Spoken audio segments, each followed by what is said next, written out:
last year, I came across a quote from Mark Cuban. You've all seen Mark Cuban on CNBC and Mavericks games, basketball games. And he basically said, in talking about artificial intelligence, he said, I would not want to be an accountant right now. I would not want to be a CPA right now. I'd want to be a philosophy major. And I found that kind of an odd comment, but as you read the rest of his commentary and discussion, he basically saying we're under this massive change. So I picked this graphic out just to give you a sense. Yeah, we've been through industrial revolutions, we've been through disruptions in the past, but some would argue the disruption we're going through right now is probably more significant than anything we've been through in the past.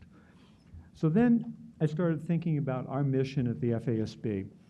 And the mission is up here on the slide screen. The important thing is that we're trying to provide decision-useful information to investors. Well, if you think about what is going on with artificial intelligence and big data, you start to realize that the three key elements of financial reporting, which are, to me, preparation, distribution, and consumption of information, all of those are being affected by what's going on in what some call the fourth industrial revolution. So now I'm going to try to pull that together and show you just a quick slide here. And the slide is trying to show you there are a lot of things going on in the, you'll see off on the left-hand side, industrial revolutions, second, third, and fourth. And above it are the different accounting standards boards that have been in place since the 1930s.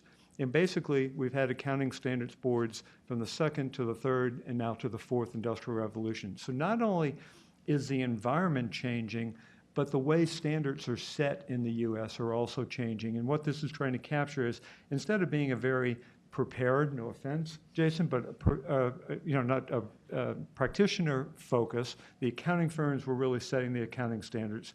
Today, we've transitioned over time to be much more inclusive, to have not only the practitioners, but the preparers and even users like myself at the table discussing accounting standards. So when you start to pull all this together, you start to see this slide here, which is the effective dates for what I think of as the four major standards that are out and that will be effective over the next couple of years. So when you think of this, and we're going to talk about each of these topics, revenue recognition in this session, Jason's going to be talking about the details there, and we're going to talk about the others in the second session, in the second hour.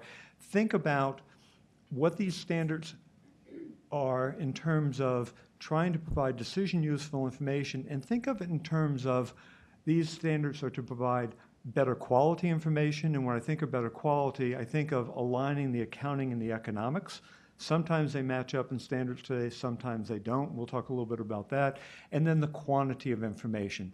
And as we shift from manual processes to much more automated processes, particularly in investing, we're able to consume much more information. Preparers are actually able to provide much more information. So these standards, in many respects, they're very different, but they're tied together by this notion of improving quality and quantity of information.